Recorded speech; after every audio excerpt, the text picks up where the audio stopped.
Welcome, मी राजकुमार बांदल। तर बघा विद्यार्थी मित्रांनो, आपली जी कंबाईन बी आणि कंबाईन ग्रुप सी याची जी मेन्स होणार आहे त्या मेन्सबद्दल आपण डिस्कस करण्यासाठी इथं जमलेलो होतो। तर बघा आपण जर का बघितलं कंबाईनचा आत्ताचा जर का कट ऑफ बघितला, कंबाईन बी असो किंवा कंबाईन सी असो, याचा कट ऑफ जो आहे तो 150, त्यानंतर 140, 140च्या पुढे ढकललेला आहे। मग आता त्यासाठी आपल्याला काय करावं लागणार आहे, तर दोन्ही पण पेपरचा अभ्यास व्यवस्थित करावा लागणार आहे। पण आपण जर का बघितलं, आपला जो पेपर 1 आहे तो कशाचा आहे, लँग्वेजचा, आणि पेपर 2 जो आहे तो आहे आपला GS। तर GS मध्ये जर बघितलं तर आपण किती अभ्यास केला तर एक 50 ते 60 या पद्धतीनेच आपल्याला मार्क पडणार आहेत। 50 ते 60 काय एक्स्ट्रीम मुलं आहेत की ज्यांना 60+ मार्क पडत आहेत, परंतु ते जर मुलं बघितले तर एकदम कमी मुलं तर, पण ॲव्हरेज स्कोअर जो आहे आपला GSला 50 ते 60 ह्याच्यामध्ये किंवा 65 पर्यंत, जास्तीत जास्त 65 पर्यंत स्कोअर मुलांना येते। मग आता आपल्याला तर 145चा किंवा 140+ आकडा गाठायचा आहे। त्यासाठी आपला पूर्ण फोकस हा पेपर 1 वरती असला पाहिजे। हां, पेपर 2 पण करायचा आहे, पण पेपर 1 हा आपल्याला एकदम चांगला करायचा आहे। त्याचं कारण आपण जर का बघितलं, रिसेंट जर का आपण रिझल्ट बघितले, त्या रिझल्टमध्ये जर का मुलांचे मार्क्स चेक केले तर बऱ्याचशा मुलांना 80+ मार्क्स, काहींना तर 90+ मार्क पण मिळत आहेत। आणि मग जर का तुम्हाला हे 80+ मार्क किंवा 90+ मार्क जर का मिळवायचे असतील तर तुम्हाला त्या पद्धतीने अभ्यास करावा लागणार आहे, एकदम प्रॉपर प्लॅनिंग करून अभ्यास करावा लागणार आहे। आपण काय करणार आहे तर आजच्या लेक्चरमध्ये मी तुम्हाला सांगणार आहे की आपण पेपर 1 जो आहे तो 80+ तर न्यायचा आहेच, आपल्याला 90+ गेला तर एकदम चांगलंच आहे, ठीक आहे। मग आता त्यामध्ये जर का आपण बघितलं तर आपल्याला माहिती आहे मराठी हा जो विषय याच्यामध्ये आपल्याला मार्क येणार होता, कारण आपण तो खूप दिवसापासून करताय किंवा मराठीकडे इंग्लिशपेक्षा जास्त लक्ष दिलं जातं, त्यामुळे मराठीला चांगले मार्क पडतात, पण इंग्लिशला चांगले मार्क पडत नाहीत। आणि जर का तुम्हाला फायनल मेरिट लिस्टमध्ये जर का दिसायचं असेल तर तुम्हाला इंग्लिशला पण 45 किंवा 45+ मार्क असलेच पाहिजेत, ॲटलिस्ट 40+ तरी मार्क असले पाहिजेत। जर 40+ मार्क असतील तरच तुम्ही सेफ होतं, अदरवाईज तुम्ही सेफ नाही आहे। आता त्यासाठी आपल्याला काय करायचं आहे तर आपल्याला एक प्रॉपर प्लॅनिंग करायचे। पुढचे जे 4 महिने राहिलेले तर 3 महिने राहिलेले तर हे जे 4 महिने आहेत, या 4 महिन्याचं प्रॉपर प्लॅनिंग करायचं आहे, आणि ते प्लॅनिंग करून आपण काय करणार आहे तर स्टडी करणार आहोत, ठीक आहे। तर बघा आपल्याला त्यासाठी काय करायचं आहे,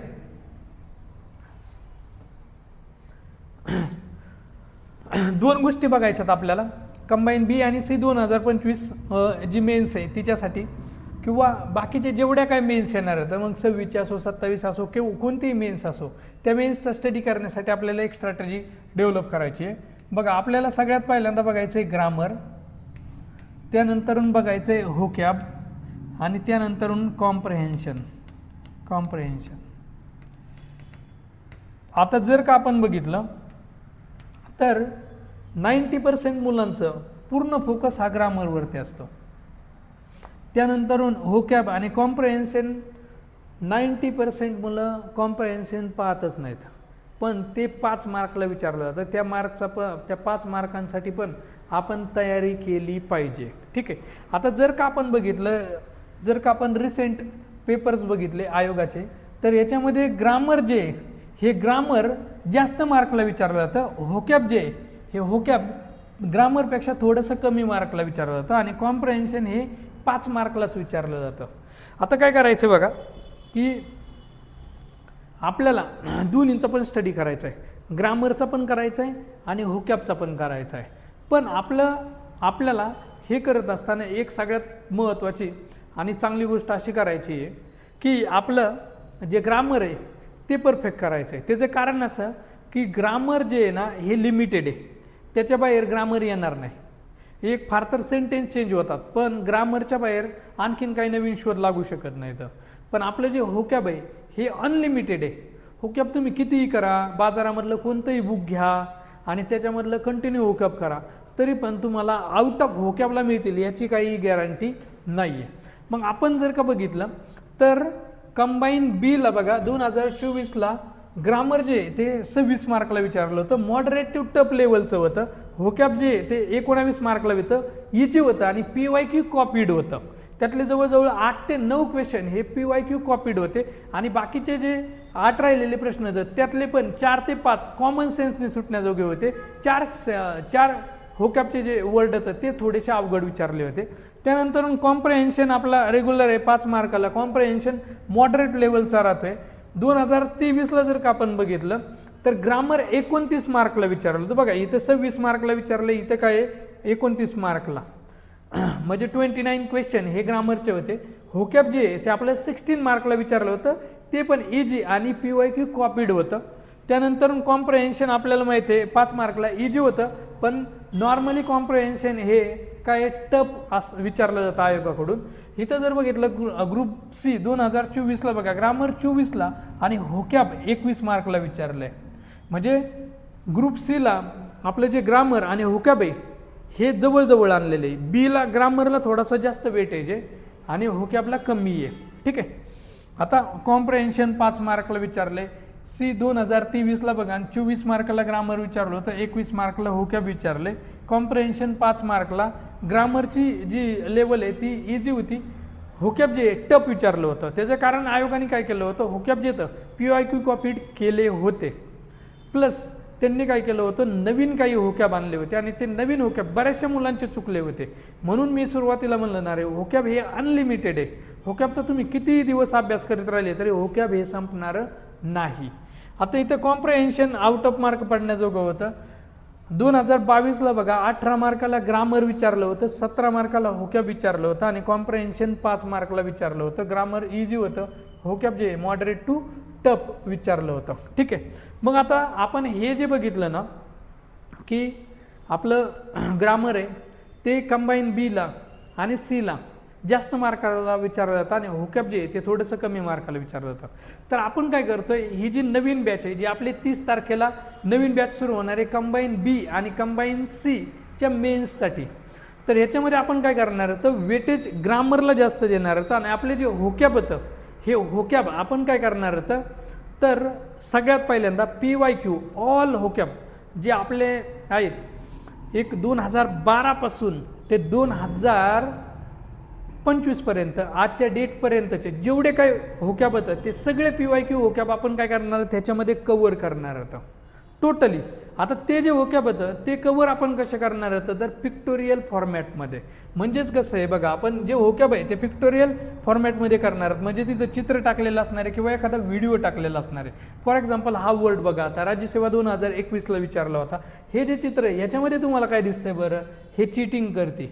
ठीक आहे. मग इथं चीट होत आहे तर यालाच आपण काय म्हणणार डबल डिलिंग म्हणणार होतं. मग डबल डिलिंग याचं मिनिंग काय आहे, चीट, ट्रेचरी, डिसिव्ह म्हणजेच काय फसवणूक करणे. तर ह्या पद्धतीने जेवढ्या काय व्होकॅब आहेत आपल्या सगळ्यात पहिल्यांदा आपण PYQ करणार होतं. कारण आपण जर का रिसेंट क्वेश्चन पेपरचं ॲनालिसिस केलं तर PYQ जे येतं ते जर का 15-18 मार्काला विचारले तर 9 ते 10 हे PYQ कॉपीड येतं आणि 8 ते 9 व्होकॅब जे आहेत ना ते काय येतं नवीन आणलेले येतं. मग आता आपल्याला माहिती आहे की नवीन आपण कितीही केलं तरी सांगता येत नाही ही येणार आहे म्हणून, पण PYQ हे जे आहेत ना ते लिमिटेड येतात. म्हणून आपण काय करणार होतं या बॅचमध्ये आपली जी 30 तारखेला बॅच सुरू होणार आहे या बॅचमध्ये आपण काय करणार होतं सगळ्यात पहिल्यांदा आपण PYQ व्होकॅब करणार होता. आता PYQ व्होकॅब करताना पण व्होकॅबमध्ये काय काय करायचं ते परत मी तुम्हाला सांगतोच. आधी पिक्टोरियल व्होकॅब म्हणजे काय असतं ते तुम्ही बघून घ्या. इथं बघा हा जो साधू आहे हे तलवारी वगैरे घेऊन आलेले तर हा म्हणतोय पीस म्हणजे शांतते ही करण्यास सांगतोय. कबूतर आपल्याला माहिती आहे शांततेचं प्रतीक आहे, पीसचं प्रतीक आहे. मग हा जो व्यक्ती आहे तो कसा आहे पॅसिफिस्ट आहे. कसा आहे पॅसिफिस्ट, म्हणून वन हू बिलिव्ज इन पीस त्याला आपण काय म्हणायचं पॅसिफिस्ट. म्हणून हा जो मॉन्क आहे तो कसा आहे पॅसिफिस्ट. कबूतर जे आहे ते पण कसं आहे पॅसिफिस्ट, शांततेचं प्रतीक आहे ॲक्च्युली ते. ठीक आहे. त्यानंतर इथं जर का आपण बघितली मुलगी, ही जी मुलगी आहे ही जर का बघितली तर एकटीच बसलेली आहे आणि हे बाकीचे बघा मस्तपैकी एन्जॉय चाललेला आहे. ही एकटीच बसलेली आपली बुक वाचत, म्हणजे ती कशी इंट्रोवर्ट आहे. कसे इंट्रोवर्ट, म्हणून इंट्रोवर्ट म्हणजे काय अ रिझर्व पर्सन हू टॉक लेस, अंतर्मुख असा व्यक्ती. तर ह्या सर्व पद्धतीने आपण काय करणार तर आपले जे PYQ होतं ते काय करणार होतं कव्हर करणार होतं ह्याच्यामध्ये PYQ. आता PYQ मध्ये काय काय करायचं बघा, मी थोडंसं याला वरती घेतो आणि तुम्हाला सांगतो. होकॅबमध्ये PYQ मध्ये म्हणजेच होकॅबमध्ये होकॅब आपलं जे होकॅब आहे ह्याच्यामध्ये काय करणार होता तर आपण सगळ्यात पहिल्यांदा EDMs घेणार होता. EDMs त्यानंतर आपण घेणार होतं one word substitution, one word घेणार होतं. त्यानंतर आपण घेणार होतं होमोनेम्स घेणार होतं. ठीक आहे. त्यानंतर आपण घेणार होतं फ्रेजेस आणि त्यानंतर आपण घेणार होतं अँटोनेम्स आणि त्यानंतर घ्यायचे सिनोनेम्स. एवढं आपल्याला होकॅबमध्ये कव्हर करायचं आहे.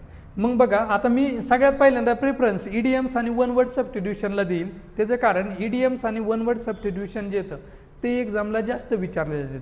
हां, राज्यसेवेचा जर का पेपर बघितला तर होमोनेम्स जास्त विचारले जाते, तर EDMs आणि वन वर्ड सबस्टिट्यूशन पण जास्त विचारले जातं. आता हे जे सिनोनेम्स आणि अँटोनेम होतं ह्यांना मी खालच्या साईडला टाकलेले का, कारण सिनोनेम्स म्हणलं की एका वर्डला खूप सारे मिनिंग होतं. ते पाठ करणं लक्षात ठेवणं थोडंसं अवघड आहे, जास्त अवघड आहे. ॲक्च्युली ते पाठ करणं इम्पॉसिबलच आहे. ठीक आहे. मग आपण काय करणार आहोत, हे जे सिनोनेम आणि अँटोनेम आहेत ना हे फक्त PYQ करणार होतं. कारण जर का तुम्ही एक मार्कसाठी जर पूर्ण एखादं डिक्शनरीसारखं बुक स्टडी करताय सिनोनेमसाठी तर ते तुम्ही टाईम वेस्ट करताय, वेस्टेज ऑफ टाईम येते. त्याचं कारण असं की एका मार्कासाठी तेवढं एक पुस्तक वाचायला परवडत नाही आणि आपल्याला सांगता येत नाही की त्याच्यामधूनच तो सिनोनेम येईल म्हणून. ठीक आहे. म्हणून सिनोनेम किंवा अँटोनेम ह्यांना आपण थोडंसं निग्लेक्ट करणार होतं, म्हणजे पूर्णपणे निग्लेक्ट करणार नाहीत आपण. त्याच्यामधले जे PYQ होतं सिनोनेम आणि अँटोनेमचे PYQ आपण टोटली कव्हर करणार होतं, एकदम परफेक्ट असे पिक्टोरियल फॉर्मॅटमध्ये आपण ते घेणार होतं. पण आपला जो मेन फोकस आहे ना तो यांच्यावरती असणार. EDMs, one word substitution, homonyms आणि फ्रेजेस यांच्यावरती जर का आपण फोकस केला तर हे जे 17 मार्कापैकी 17 क्वेश्चनपैकी आपले एक 12, 13 ते 14, 12 ते 15पर्यंत आपले क्वेश्चन काय येऊ शकते तर बरोबर येऊ शकते. आपल्याला होकॅबमध्ये 12 ते 15पर्यंत मार्क मिळवायचे तर पण आपल्याला ग्रामरमध्ये एकही मार्क जाऊन द्यायचा नाही, कॉम्प्रिहेन्शनमध्ये एकही मार्क जाऊन द्यायचा नाही. ग्रामरमध्ये हार्डली एखादा मार्क गेला तर गेला, पण आपल्याला मार्क जाऊनच द्यायचा नाही. कारण ग्रामर ही सोपी गोष्ट आहे आणि तुम्ही खूप दिवसापासून करतायत आणि आपण जे ग्रामर शिकवणार आहोत ना ते पण एकदम सोप्या पद्धतीने शिकवणार आहोत. म्हणजेच त्याच्यामध्ये तुम्हाला कोणताही फॉर्म्युला पाठ करायचा नाही, काहीच पाठ करायचं नाही आहे. फक्त तुम्हाला मी अगोदर एकदम सोप्या शब्दामध्ये असं मस्तपैकी गोष्ट वगैरे सांगन, गोष्टीच्या रूपात आपण काय करणार आहोत तर ग्रामर शिकणार आहोत. म्हणजे काही हिस्ट्रीसारखं नाही शिकणार होतं, पण एखादा इन्सिडेंट आहे, हा इन्सिडेंट ड्रॉ करून मग त्यानंतरून त्याच्यावरून आपण ग्रामरचे रूल कसे बनतात हे रूल बनवायचं शिकणार होतं. आणि जर का आपल्याला समजलं रूल कसे बनतात तर आपल्याला रूल पाठ करायची गरज आहे का, नाही. म्हणून हे जे ग्रामर आहे ते आपण इझी लेवलने एकदम इझी लेवलने मी तुम्हाला शिकवणार आहे आणि ते तुम्हाला 100% समजणारच आहे, 100% समजणार आहे. ग्रामरचं तुम्ही काही टेन्शन घेऊ नका. आणि होकॅबचं ह्या होकॅबचं मार्क आपल्याला कव्हर करण्यासाठी मग आपण काय करणार आहोत, हे जे पिक्टोरियल होकॅब आहे, हे पिक्टोरियल कुठे गेलं, हे पिक्टोरियल होकॅब ह्या फॉर्मॅटमध्ये आपण होकॅब पूर्णपणे आपल्या जेवढ्या काही होकॅब होता त्या सगळ्या आपण घेणार आहोत. मग फक्त PYQ घेणार आहोत का, नाही. तर EDMs आपण PYQ आधी कव्हर करणार, PYQ झाल्या की लगेच न्यू ज्या EDMs होता त्या आपण घेणार आहोत.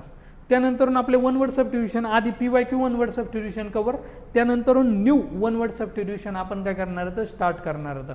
सेम टू सेम होमोनेमचं पण तसंच आणि फ्रेजेसचं पण तसंच. सिनोनेम अँटोनेम जे येतं आपण PYQ एकदम परफेक्ट करणार आहोत आणि त्यानंतरून आपण काही न्यू सिनोनेम आणि अँटोनेम पाहणार आहोत. पण जितके वन वर्ड सबस्टिट्यूशन वगैरे पाहतोय त्याच्यात थोडंसं कमी पाहणार आहोत, कारण ते कितीही पाठ केले किंवा कितीही तुम्ही कॉन्सेप्टने लक्षात ठेवले तरी पण त्याच्यामध्ये चुकण्याची शक्यता जास्त असते. ठीक आहे. सो आपल्याला होकॅबचे एक 17 क्वेश्चनपैकी 12 ते 15 क्वेश्चन आणायचे. तर ग्रामरला एकही मार्क जाऊन द्यायचा नाही, कॉम्प्रिहेन्शनला एकही क्वेश्चन जाऊन द्यायचा नाही. ह्या पद्धतीने आपली जी बॅच आहे ह्या बॅचमध्ये जी आपली बॅच 30 तारखेला सुरू होणार आहे, ह्या 30 तारखेच्या बॅचमध्ये आपण घेणार आहोत 2 तासाची बॅच असणार आहे. इथं जरी टायमिंग 11 ते 12:30 दिसतो, ॲक्च्युली तो 11 ते 1 अशी पूर्ण 2 तासाची बॅच असणार आहे. या 2 तासाच्या बॅचमध्ये आपण ग्रामर घेणार. ग्रामर घेतल्यानंतरून आपण सिरियली चालणार. बघा आता ग्रामर हे जे आहेत ना, आपण कसं थोडंसं वर्कबुक जर का बघितलं तुम्ही तर हे आपलं वर्कबुक आहे बघा, की जर का हे आपलं वर्कबुक आहे, हे वर्कबुकचं कवर आहे. तुम्हाला काय केलेलं असणार आहे, तर आपला जो कोर्स आहे ह्या कोर्समध्ये वर्कबुक अँड नोट्स म्हणून एक फोल्डर असेल. त्या वर्कबुक अँड नोट्समधून तुम्ही काय करायचं आहे, तर ते आपलं जे वर्कबुक आहे ते डाउनलोड करायचं आहे आणि डाउनलोड करून त्याची प्रिंट काढायची आहे. पण हे सगळ्यात महत्त्वाचं आहे, तुमच्याकडे वर्कबुक असलंच पाहिजे. कारण वर्कबुकमध्ये मी मोकळी जागा सोडली, तिथं आपल्याला लिहायचं आहे ते, आणि लिहिलं की आपल्याला ऑनलाईन लेक्चर केल्याचा फायदा होणार आहे. ठीक आहे. ऑफलाईनवाल्यांना काही नाही, ऑफलाईनवाल्यांना तर आमच्या समोरच लिहावं लागतं. ऑनलाईनवाल्यांना मात्र तुम्हाला पण तिथं लिहावंच लागतं. ठीक आहे. मग हे आपलं वर्कबुक आहे, याचं फ्रंट पेज. इथं बघा आपली ही इंडेक्स आहे. इंडेक्समध्ये बघा बेसिक आहे आपलं. सगळ्यात पहिल्यांदा आपण बेसिक घेणार आहोत, जे जवळजवळ 62 पेजपर्यंत बेसिक घेणार आहोत. म्हणजे 15 दिवस आपल्याला बेसिक शिकवण्यातच जाणार होतं. त्यानंतर आपण टॅग घेणार होतं, टेन्स आहे, व्हाईस आहे, कंडिशनल सेंटेन्स, मग स्पार्ट्स ऑफ स्पीच आहे, जेवढे काय आयोगाचे बघा जेवढे काय टॉपिक होतं, हे पॅराजंबल वगैरे पण घेणार होतं आपण. क्लोज टेस्ट, स्पेलिंग एररपर्यंत, वर्ड फॉर्मेशनपर्यंत टोटल ग्रामर घेणार होतं. त्यामुळेच मी म्हणलं होतं की ग्रामरला आपल्याला एकही मार्क जाऊन द्यायचा नाही आहे, आणि व्होकॅबला पण आपल्याला 15 मार्कच मिळवायचे. तर आपल्याला आउट ऑफ मार्क घेण्याचा ट्राय करायचा, कारण आपल्याला 45पर्यंत मार्क पडले पाहिजे. तर जर पेपर 1ला तुम्ही 80+ किंवा 85 किंवा 90 जर का मार्क मिळवले, तर सेकंड पेपरला तुम्हाला 50 मार्क पडू शकते. तर किंवा सेकंड पेपर गुगली असतो, कधी एकदम अवघड आला तर 35-40वरती पण तुमचा स्कोअर येऊ शकतो. आता जरी तुम्हाला कमी झाले, म्हणजे बाकीच्या मुलांना पडतात का, कमी पडतात, पण ते आपण जरा आयोगाचा कट ऑफ बघितला तर असं कधीच नाही होत की या वर्षी 120 लागला आणि दुसऱ्या वर्षी 160 लागला, असं कधीच नाही. तिथंच 1-2, 2-2, 3-3 मार्कापाशी आयोगाचा कट ऑफ थांबलेला असतो. म्हणून सर्व मुलं एकदम एक्स्ट्रीमली चांगल्या पद्धतीने अभ्यास करतायत. तर ते मार्क मिळवण्यासाठी आपल्याला ही स्ट्रॅटेजी फॉलो करावं लागणार आहे. ही स्ट्रॅटेजी फॉलो केली तर तुम्हाला पेपर 1ला जर का 90 मार्क पडले ना, तर पेपर 2ला 50 पडले, 60 पडले, तुम्ही सेफ होऊन जाताय. मेरिट लिस्टमध्ये तुम्हाला तुमचं नाव दिसणार आहे. मग पेपर 1ला आपल्याला 90 मार्क्स मिळायचं टार्गेट ठेवूया आपण. इंग्लिशला 45 मार्क मिळवायचे म्हणजे मिळवायचेच आपल्याला, काही जरी झालं तरी. त्याच्यामध्ये कॉम्प्रेहेन्शन आपल्याला एखादा मार्क जाऊ द्या, 4 मार्क पडू द्या. ग्रामर आपल्याला 29-30 आउट ऑफ करायचं आहे. आणि होकॅप जे आहे ते जर का 17 मार्काला विचारलं तर 2-3 होकॅप सोडून देऊत आपण, पण आपल्याला एक 14-15 होकॅप आपल्याला परफेक्ट उत्तरच आणायचे. तर ठीक आहे. तर ही संपूर्ण तयारी आपण या बॅचमध्ये घेणार होतं. आणि ही जे बॅच आहे त्यासाठी तुम्हाला मी जसं सांगितलं, हे असं वर्कबुक असणार आहे. या वर्कबुकमध्ये बघा इंडेक्स आहे. सगळ्यात पहिल्यांदा आपण बेसिक घेणार, बाकी हे ग्रामरचे टोटल टॉपिक होतं याच्यामध्ये. आता हे टॉपिक शिकवत असताना आपण कसं केलेलं आहे बघा, तर त्याचे PYQ लगेच घेतलेले आहेत. कसं आहे, तर इथं पहिल्यांदा तुम्हाला वर्कबुकमध्ये बघा हे ॲनालिसिस भेटन की कोणत्या 2023ला किती मार्कला विचारलं होतं वगैरे. हे कंबाईन बी 2024ला जर का आपण बघितलं तर ग्रामर 26, होकॅब 19, कॉम्प्रेहेन्शन 5. मग ग्रामरमध्ये बघा बेसिकवरती 4 क्वेश्चन विचारले होते, टेन्सवरती 6 मार्क, ॲक्च्युली ते 50 मार्काला केलेलं आहे आणि 6 ठीक आहे 6 मार्क असतील. व्हाईस जो आहे तो 2 मार्कला विचारला होता. कंडिशनल सेंटेन्सवरती क्वेश्चन नव्हता, ॲडजेक्टिव्हवरती होता, डिग्रीवरती, ॲडवर्बवरती नव्हता, पार्ट्स ऑफ स्पीचवरती होता, कंजंक्शनवरती, सेंटेन्सवरती होता, प्रिपोजिशनवरती होता, आर्टिकल्सवरती नव्हता. तर हे टोटली आपण असं लिहिलेलं आहे. होकॅबमध्ये बघा फ्रेझल वर्ब 4 विचारलेत, इडियम्स 2 विचारलेत, 1 वर्ड 9. त्यामुळे मी सांगितलं होतं की आपण पहिल्यांदा त्यांना फोकस करणार होतं. आणि मग सिनोनिम्स 2 क्वेश्चन विचारले होते, अँटोनिम्सचे 2, पण ते इझी विचारले होते. आणि जरी नाही आले तरी पण आपल्याला 45 मार्क्स मिळवण्याजोगा हा होता. फिगर ऑफ स्पीचवरती 1 क्वेश्चन विचारला गेला होता.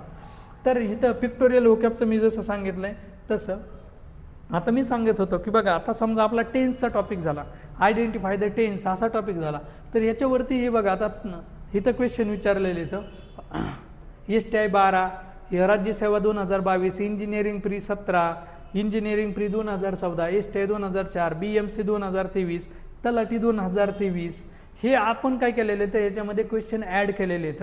म्हणजेच तुम्हाला ही जर का बॅच केली तर PYQचे व्हिडिओ कोणताही पाहण्याची गरज नाही, कारण ह्याच्यामध्ये आपण सर्व PYQ कव्हर केलेले आहेत. तुमचे आयोगाचे 2010 पासून ते 2025 पर्यंतचे सर्व PYQ आपण त्याच्यामध्ये कव्हर केलेले आहेत. म्हणजे वर्कबुकमध्ये कधी कधी तुम्हाला PSI 1991, 1986 याचे पण क्वेश्चन दिसतील, पण त्याचे जास्त क्वेश्चन पेपर अवेलेबल नव्हते. त्यामुळं 2010-11च्या पुढच्या जेवढ्या काही क्वेश्चन पेपर आहेत त्यातले सगळे PYQ आपण काय केलेले आहेत या वर्कबुकमध्ये ॲड केलेले आहेत. म्हणून तुम्ही ही बॅच जॉईन केली तर तुम्हाला PYQ तुमचे कवर होतील. त्यानंतरून तुमचं व्होकॅब टोटली कंप्लीट कवर होईल, ग्रामर तुमचं आउट ऑफ होऊन जाईल आणि कॉम्प्रेहेन्शन हे पण तुम्हाला एक स्ट्रॅटजी समजेल की कॉम्प्रेहेन्शनचे क्वेश्चन कसे सोडायचे. म्हणजेच बॅच जर केली तर तुम्हाला 45 किंवा 45+ मार्क मिळणारच आहेत. त्या पद्धतीने मी तो तुमचा स्टडी करून घेणार आहे. ऑनलाईनवाल्यांसाठी पण आपण मग कॉल वगैरे येतील त्यांना एक 8 दिवसाला किंवा 15 दिवसाला आमच्या टीमकडून त्यांना कॉल येतील की बाबा तुम्ही अभ्यास कसा करतायत ह्याची सगळी डिटेल चौकशी केली जाईल. त्यानंतरून आपल्यामध्ये टेस्ट पॅटर्न पण आहे, टेस्ट पण घेणार आहोत आपण. टेस्ट एक टॉपिक संपला की आपण लगेच टेस्ट घेणार आहोत.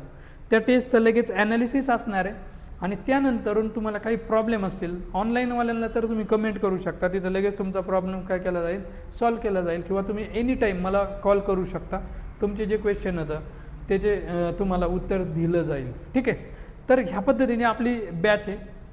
आता बघा ह्या बॅचमध्ये आणखीन एक आपण ॲडिशन केलेली एरर नंबर 17. आता हा एरर नंबर 17 आहे, म्हणजेच आपण काय केलं वर्कबुकमध्ये असे एरर केले. एरर नंबर 1 असे 60 एरर होता. किती एरर होतं 60. एरर नंबर 1, एरर नंबर 2, 5, 10, 20 असे एरर होतं. आता हे जे एरर होतं ह्यांचा फायदा कधी आहे तुम्हाला choose the correct, choose the incorrect ह्या पद्धतीचे जे क्वेश्चन होतं ते सोडवण्यासाठी तुम्हाला ह्या एरर्सचा फायदा होणार आहे. कारण या एरर्सवरतीच आयोग काय करतं क्वेश्चन विचारतं आणि म्हणून पहिल्यापासून हे सगळे एरर मी काय केलेले तर सेपरेट केलेले आहेत. मग हा एरर नंबर 70 आहे, पास्ट परफेक्ट टेन्सचा आहे. मग इथं आपण काय करणार आहोत एकदम चित्राच्या मदतीने त्याची कॉन्सेप्ट समजून घेणार आणि त्यानंतरून इथं बघा लगेच क्वेश्चन राज्यसेवा 23, कंबाईन ग्रुप C 2023, इथं राज्यसेवा 18, ASU 2018, टॅक्स 17, फॉरेस्ट 18 आणि तलाट्याला विचारलेले PYQ पण त्याच्यामध्ये आपण काय केलेले आहेत ॲड केलेले आहेत. इथं तलाठी माढा तलाठी म्हणजेच काय आहे तर ही कंबाईन B आणि C मेन्सची बॅच जरी केली तरी तुम्हाला तलाठी तुमचं TCS पॅटर्न क्लिअर होणार आहे. कारण याच्यामध्ये मी TCSचे सगळे क्वेश्चन काय केलेले आहेत टॉपिक वाईज सेपरेट करून ॲड केलेले आहेत. सो तुम्हाला काय करायचं आहे सगळ्यात पहिल्यांदा